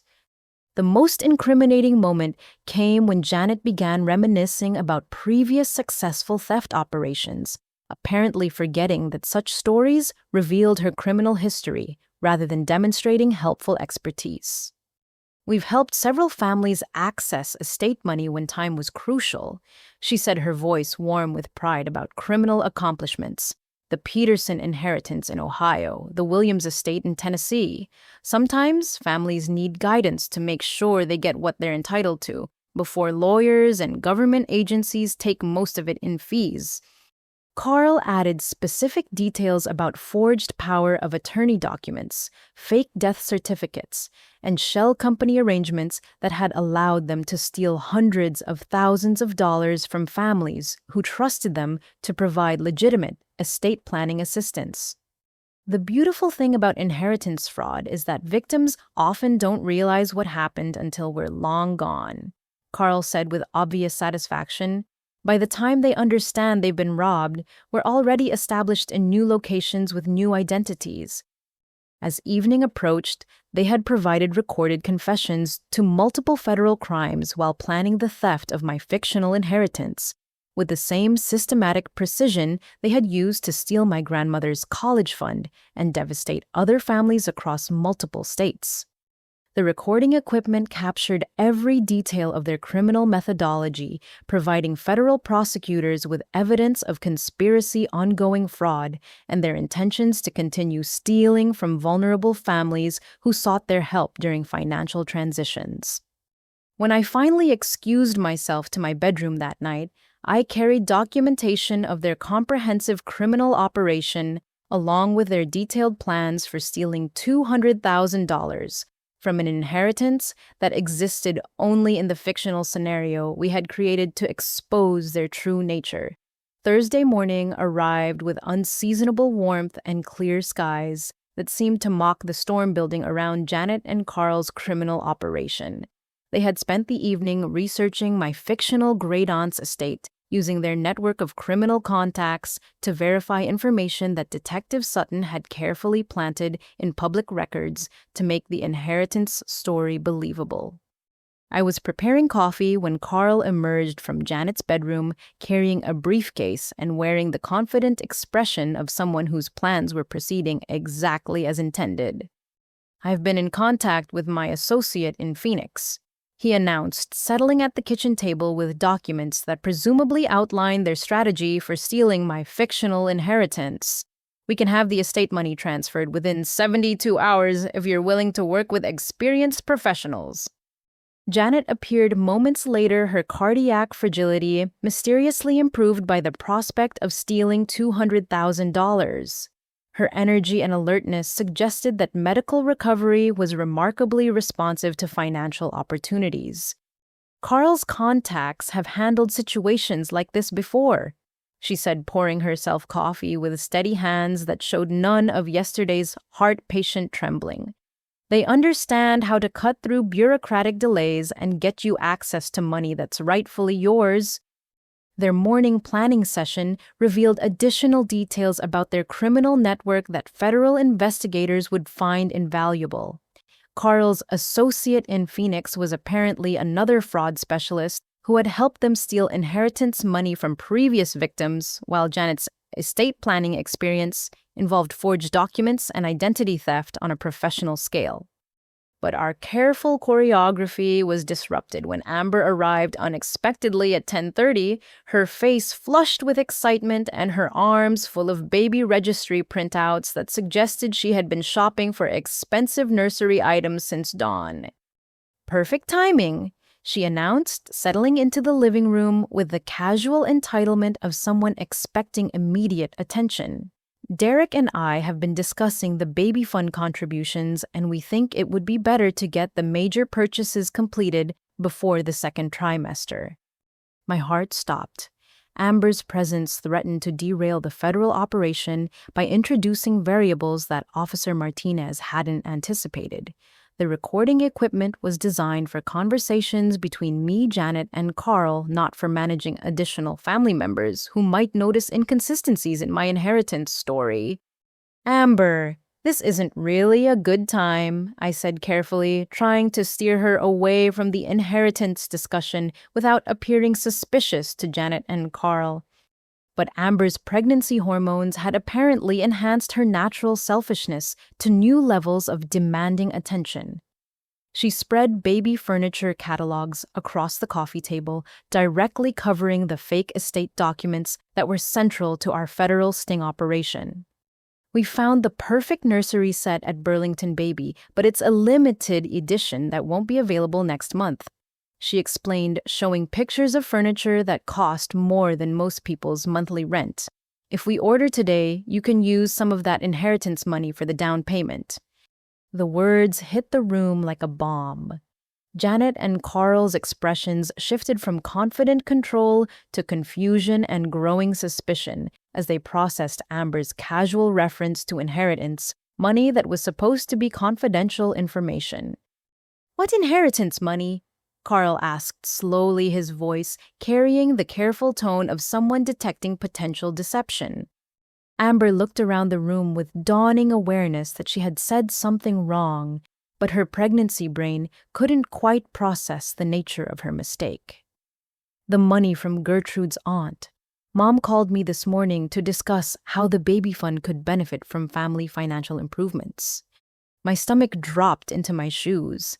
Janet had been discussing my fictional inheritance with family members, potentially spreading information that could expose the federal operation if anyone questioned details that didn't match public records. "Ah, Amber, I think you misunderstood," I said, desperately trying to salvage the situation before it collapsed completely. The estate situation is still very preliminary. But Amber's panic was overriding her limited capacity for discretion.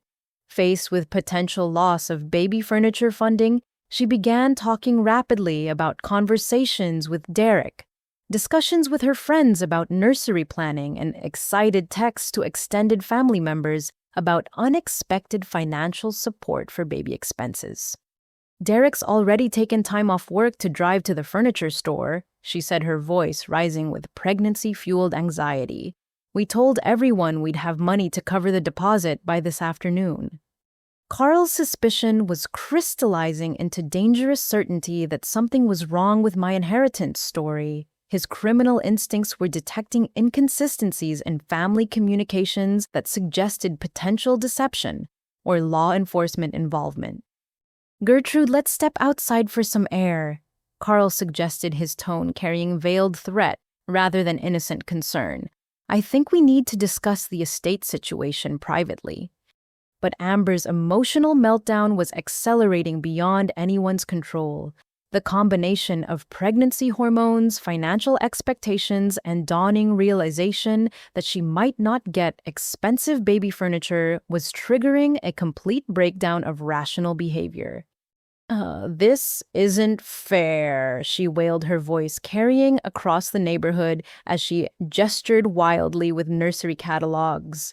"Everyone promised that family money would help with baby expenses, and now you're all acting weird and secretive about everything." Her outburst was attracting attention from neighbors and potentially alerting Carl to surveillance activities that federal agents were conducting from nearby vehicles. Officer Martinez's carefully planned sting operation was disintegrating into family drama that could expose law enforcement involvement and allow Janet and Carl to escape before arrests could be executed. In her desperation to save her baby furniture plans, Amber began revealing information that she should never have known. Details about Janet's hidden bank accounts, conversations about moving money between different states, and references to previous family situations that had provided similar financial opportunities. Derek knows about the other families that helped with money, Amber said through her tears, apparently believing that honesty would restore access to funding for her nursery plans. He said this was just like the Tennessee family and the Ohio farm money. Carl's face went white as Amber inadvertently confessed her knowledge of their previous criminal activities. Janet stood frozen in shock as her daughter revealed awareness of inheritance, theft, bank fraud, and interstate criminal operations that were supposed to be completely secret from family members. The sound of car doors slamming outside indicated that federal agents were moving to arrest positions earlier than planned, responding to Amber's public breakdown and the exposure of criminal information that could allow Janet and Carl to destroy evidence if they realized law enforcement was monitoring their activities. As police sirens became audible in the distance, Carl began frantically gathering documents while Janet attempted damage control by claiming that Amber was confused about family financial discussions and didn't understand the complicated nature of estate planning procedures. But the recording equipment had captured Amber's inadvertent confession to knowledge of multiple criminal operations, providing federal prosecutors with evidence that the fraud conspiracy included family members who had been aware of illegal activities while benefiting from stolen money. The coordinated arrest operation unfolded with the precision of federal agents who had been planning this moment for months. At exactly 11:47 on Thursday morning, teams of FBI agents and U.S. Marshals surrounded our house while Detective Sutton and Officer Martinez approached the front door with warrants for Janet, Carl, and Amber's immediate arrest. Carl's attempt to escape through the back door was thwarted by Agent Thompson, who had been positioned in our yard since dawn as part of the surveillance operation that monitored our entire property for signs of evidence, destruction, or flight attempts. Carl Harrison, you're under arrest for conspiracy to commit mail fraud, identity theft, and racketeering. Agent Thompson announced handcuffing Carl while reading rights that marked the end of a criminal career spanning over a decade.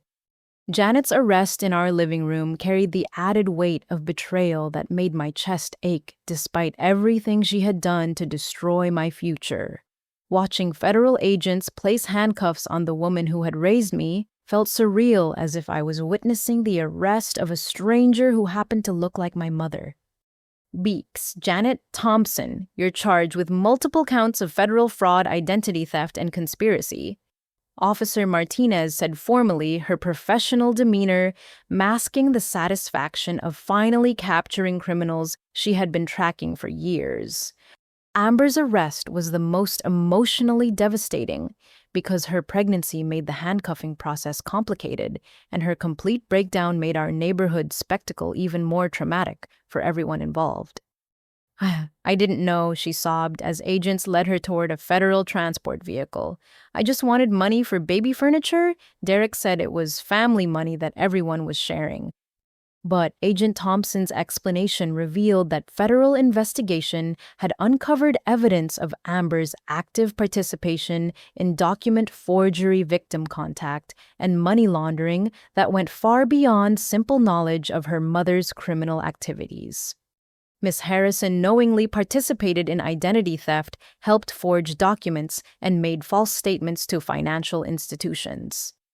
Agent Thompson explained, showing me evidence that Amber had been an active criminal partner rather than an innocent victim of family manipulation. The search warrants allowed federal agents to seize all computers, financial records, and communication devices that contained evidence of their interstate fraud operation. Within 2 hours, our house was transformed into a federal crime scene where every document and electronic device was cataloged for prosecution evidence. Detective Sutton revealed the true scope of their criminal network, while agents processed evidence that would be used in trials across multiple jurisdictions. We've identified 14 families they victimized over 5 years, with total theft amounts exceeding $400,000. The investigation had also uncovered Carl's previous criminal history, under his real name, including fraud convictions in California and Nevada that had been hidden through identity changes and fake documentation. His romance scam operation had been active for over 15 years, targeting vulnerable women in small communities across the western United States. Your mother's medical emergency performances are documented in surveillance footage from 3 different states. Detective Sutton explained, showing me hospital security videos where Janet had faked cardiac episodes to manipulate victims and prevent criminal charges.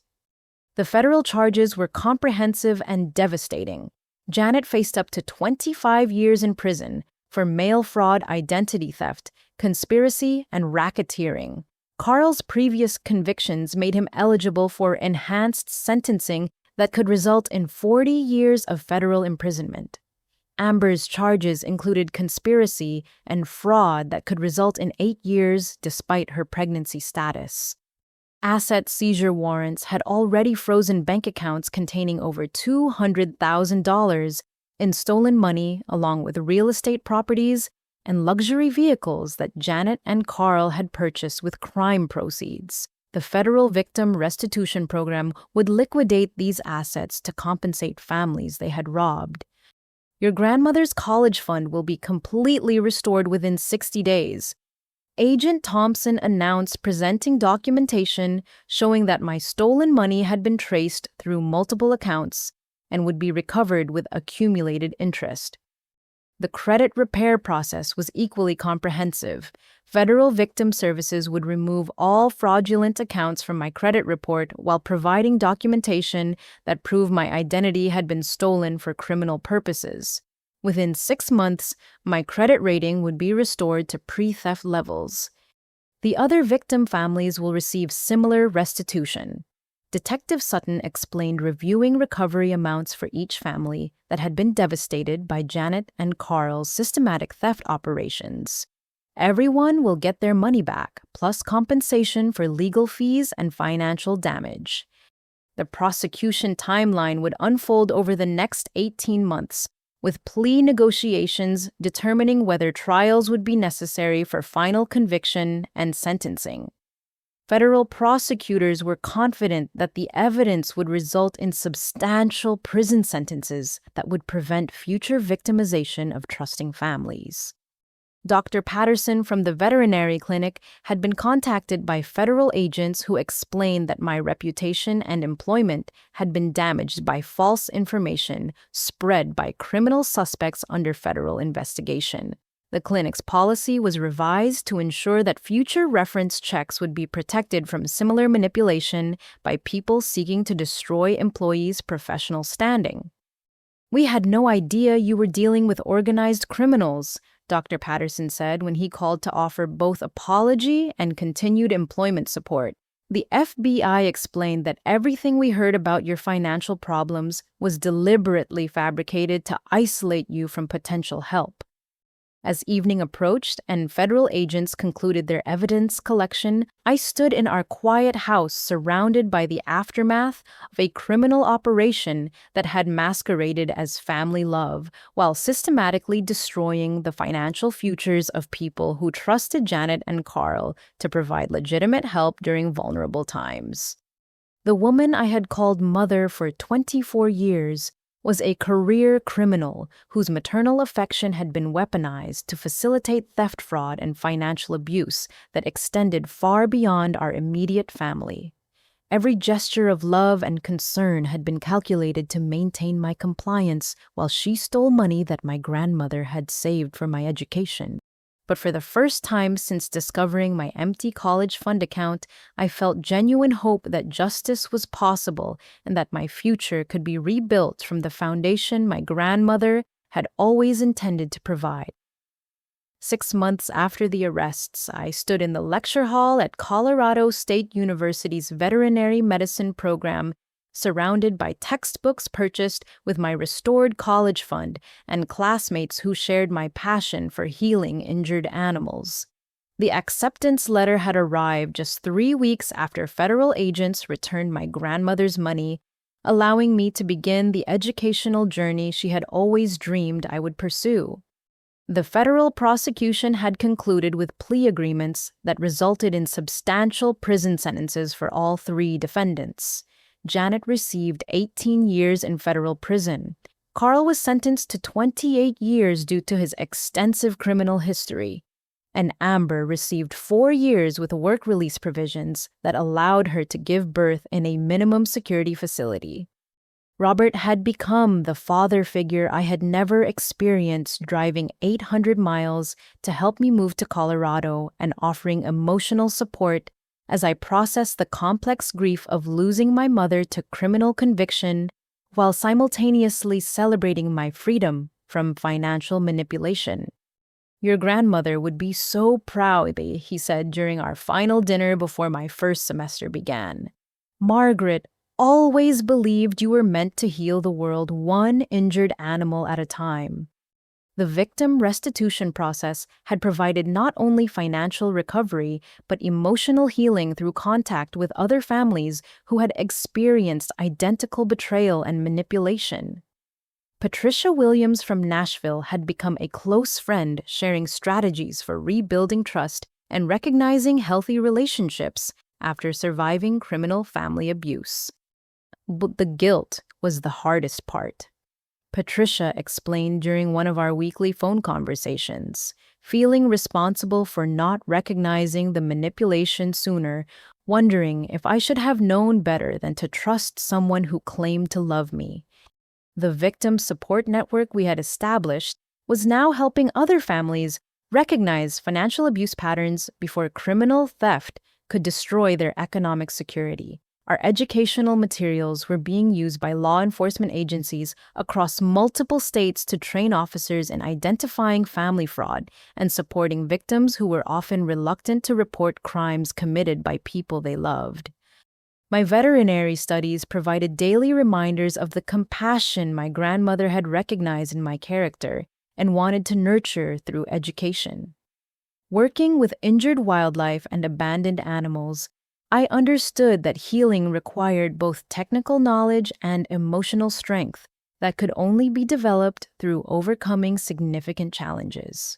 Dr. Sarah Chen, my anatomy professor, had been impressed by my clinical skills and emotional resilience when working with traumatized animals who required patient, gentle care to trust human contact again.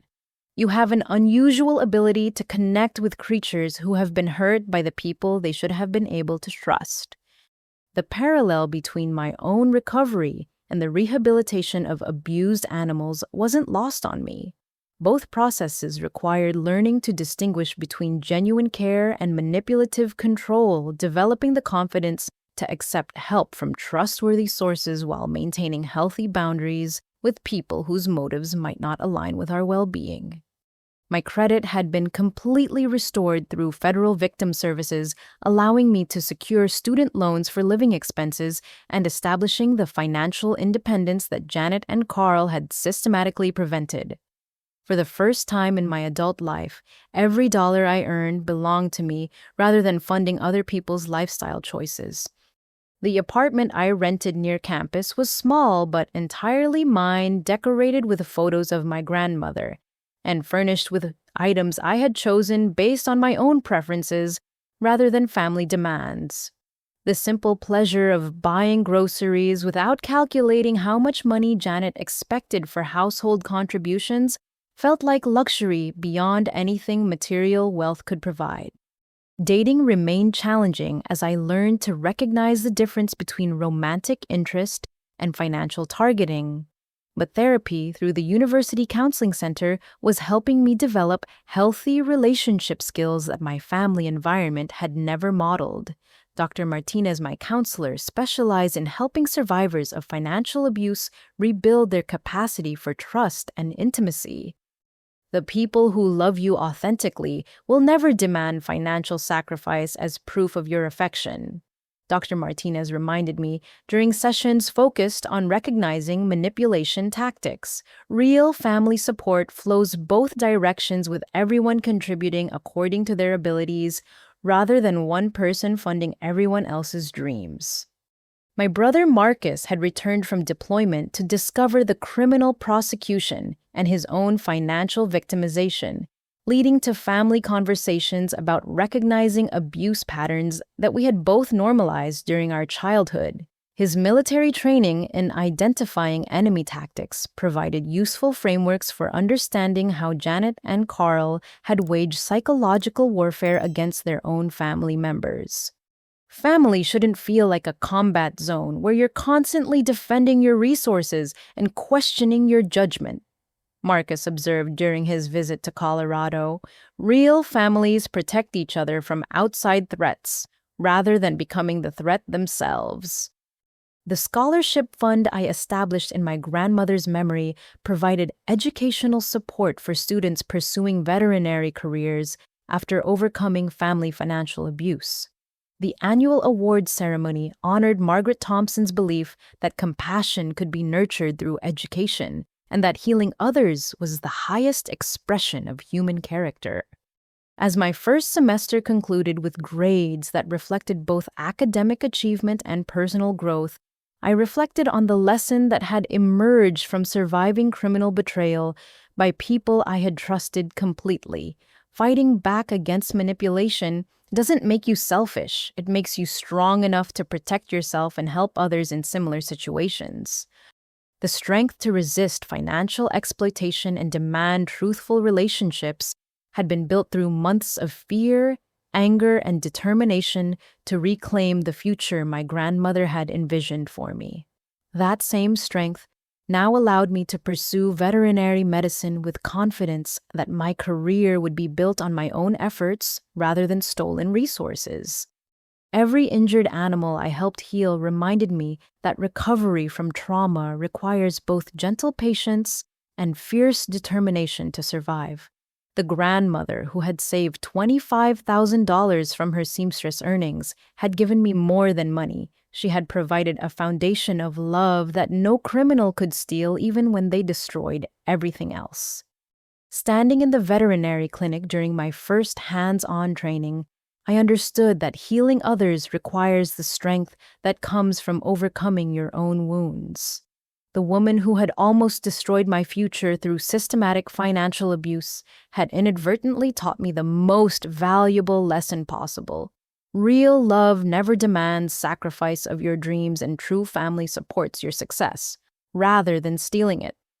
As I cared for a young hawk recovering from wing injuries, I thought about resilience, recovery, and the flight that becomes possible when wounds are properly healed.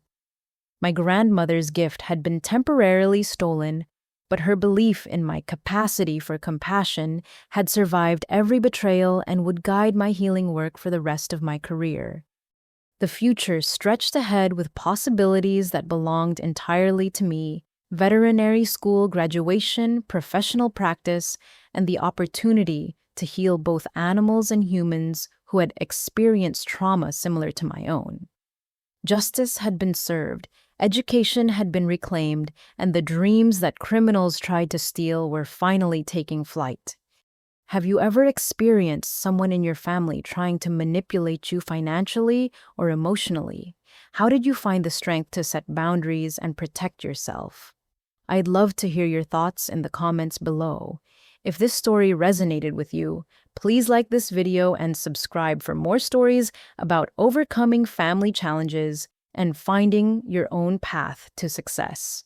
Don't forget to share this with anyone who might need to hear that it's possible to fight back against manipulation and win.